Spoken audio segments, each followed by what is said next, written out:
this, Alistair, for this vlog of 1 minute to daily challenge for the 10th of the 10th, 2017. Yes, it's a Tuesday, so obviously it's in the afternoon.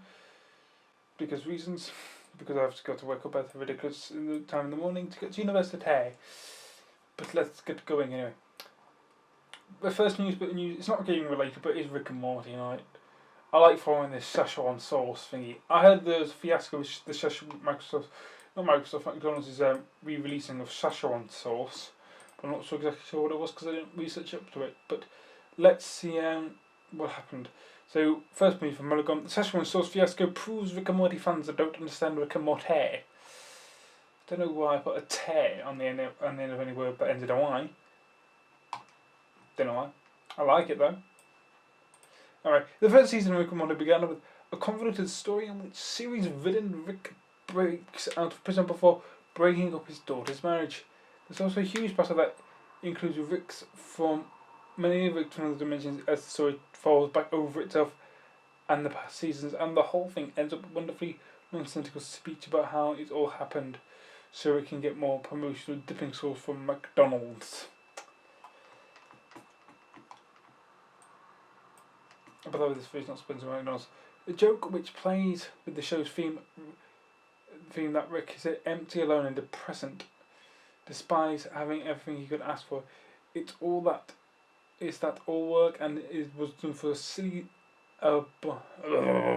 arbitrary reason. There's no plan and there's no meaning. It may as well be a dipping sauce. This flew right over the heads of some of the show's biggest fans, and McDonald's stepped right up to take advantage of the fact. McDonald's is playing a dangerous game. McDonald's is struggling. It's an older brand that has become synonymous with low quality and disposable culture. Sales are down and the new CEO needs to get them back up, so why not turn to the internet? What started as a silly joke about Rick's hollow soul became a marketing opportunity, and the best part was that McDonald's didn't have to pay a lot of anything to cash it in. The promotion was officially tied into Rick and Morty in a way, although McDonald's did anything it could with the bounds of the law to connect the two brands. Look at the front. Rick and Morty co-creator Dan Harmon told Polygon, "Look, I'm not being sarcastic when I talk about this. If anyone from McDonald's is reading this, I don't see anything wrong with what they're doing, and clearly neither does their legal department." But of course, the fans revolted. McDonald's either underestimated the demand for the sauce or tried to manufacture scarcity of an old product that was already meant to be promotional. The sauce was originally supposed to tie into the Disney film Mulan, and ugly scenes broke out as fans waited in line for hours only to be told that the location was out of sauce. We got a tweet here. Hang on. Let me just first off get we'll get the train numbers up first, and then we'll deal with there. Then we'll deal with chickens. Anyway, cops at Wellington McDonald's where tons of angry people lined up for Rick and Morty's Szechuan sauce, only to learn they had none. Oh, I'm starting to see where this is going now, kids. Anyway.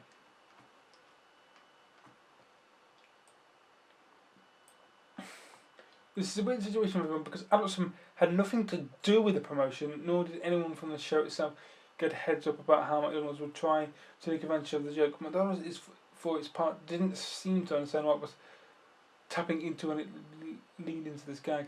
No one was prepared for the enthusiasm of Rick and Morty fans who were already getting an online motivation for, believe it or not, narcissism and toxicity.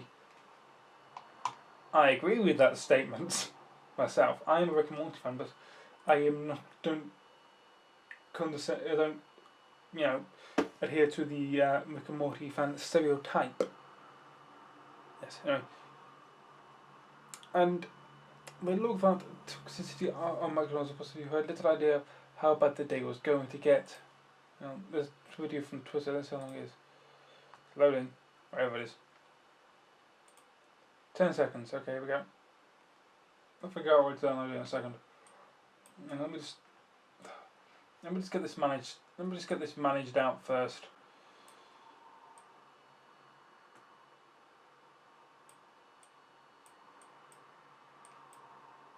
Oh god, for fuck's sake.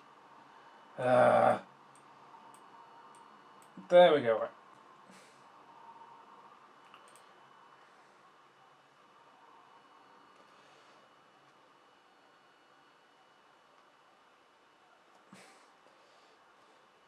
That was interesting. Yeah. No. Rick and Morty superfans, the ones who are giving the rest of us a bad reputation. Oh, for fuck's sake, YouTube. You've really got to go and do that now, haven't you? Anyway, Rick and Morty superfans, the ones who are giving the rest of us a bad reputation, like to joke about how you have to be smart to understand the show while providing over and over again that they don't understand the show. Rick wasn't saying the source was important, he was saying that nothing is important.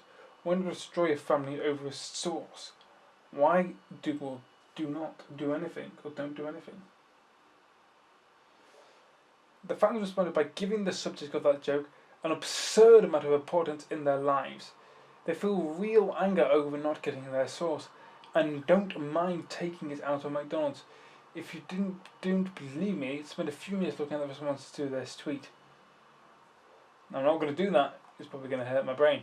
Alright. It's... First off, close that down. Get that down. Get that out. Right. It's funny because McDonald's is attempting to reference how Rick talks without paying the creator of Rick anything while making both brands look bad, while also highlighting how quickly online fandom can turn into an angry mob in real life. Okay, maybe it isn't funny at all. Maybe the whole situation is sick, but you're right to feel a little sick when you read about it. Because fans don't understand any level of what's going on. If they understood Rick, they wouldn't care about the source because no one in the show really cares about the source. It was never a reference in the show. Again, Tim Harmon himself explains was that the line was put there just to unquote Dustin Rollins' love for the source. If they understood Morty, they would be kinder to the McDonald's workers who didn't ask for any of this. And if they understand the point of the show so far, that living only for yourself is destructive and selfish no matter how smart you are, they would be ashamed of how they're acting. This fucking house was about 5 hours long. Jesus Christ. 7 minutes on one article, Jesus Christ. But these Rick and Morty fans don't understand anything about the situation, nor the way commercialism is steeped into cash of nihilism, nor the irony of how they're given something intense meaning and value after being told a fictional character that it had a meaning as a way of illustrating that nothing has meaning. They've turned into a Fight Club fans who start their own fight clubs, not understanding that the point of the movie is easily why white male anger has co-opted for violence and mindless support of empty, hateful causes. And they've done this due to their love of the show they think makes them look smart, or that they feel justifies their loneliness. Maybe they're not alone because they're so entertained. Maybe the problem is that they're kind of people who would get mad at a fast food place for not having enough sauce. The problems in life are most likely begin and end at that fact. Oh, Jesus Christ, that was a long bloody article. Okay.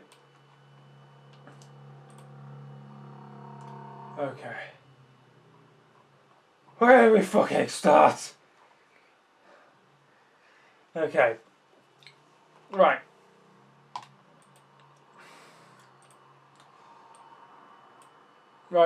Let's start. Okay. Now, I'm trying to remember. Let's talk about the fans. The fans are being bellends. Now, yes. Before you say anything, if your place where you're purchasing food runs out of your favourite food or confectionery item, then yes, you do have the right to complain. Yes, but not to the extent that these people did. Now, when it comes to complaining about, like McDonald's running out of like barbecue sauce, which is my favourite, but I have McDonald's from time to time. It's alright, it's quite half decent, for fast food it's quite half decent. I would agree. Like compared to home cooked food it's not good, but fast food is half decent. But yeah, let's quick disposable meals do good. But we're not talking about that. We're talking about complaining in general.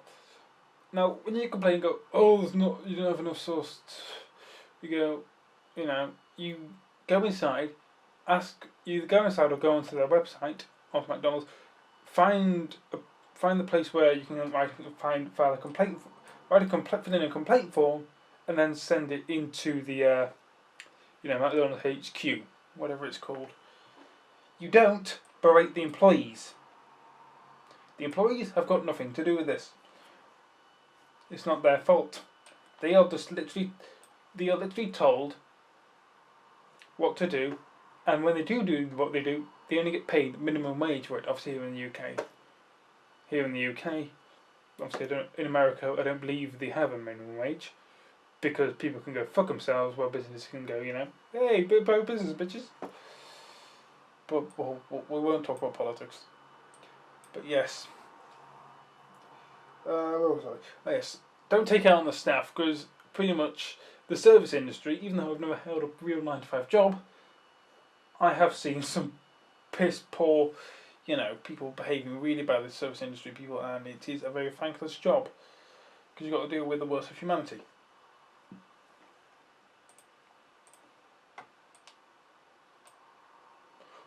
But anyway, also, McDonald's. I understand, actually, I don't mind McDonald's doing this myself.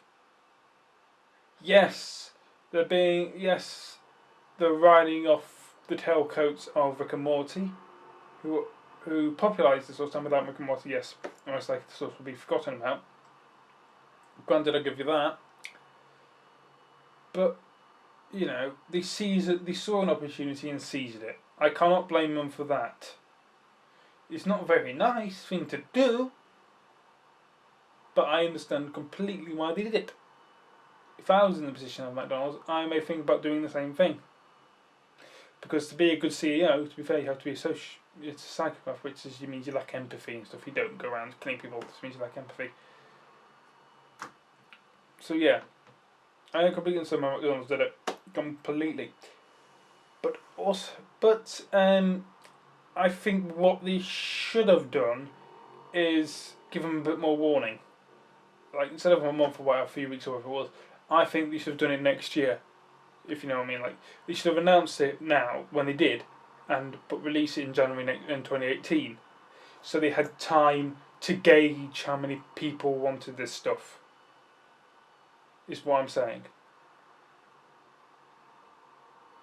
I think that's what they should have done, is just announce it, wait a few months, to gauge how many people want this product, blah blah blah blah. You get my point. You get what's going on. You see, so I think it definitely could have been handled a lot better. The fans and McDonald's could have done a lot better to improve this whole situation, and it's made both McDonald's, the fans, and the Rick and Morty's brand, all of them have taken a bit of a hit. They're taking a bit of a hit to their face. I don't mean as an actual face. I mean the the Japanese term for outward perception by your peers. I am multicultural these days. Anyway, now that we've done that, this has been Alistair for this vlogger for Mini Metro Daily Challenge for the 10th of the 10th, 2017. Goodbye. Also, and I'll talk about it tomorrow. Anyway, goodbye.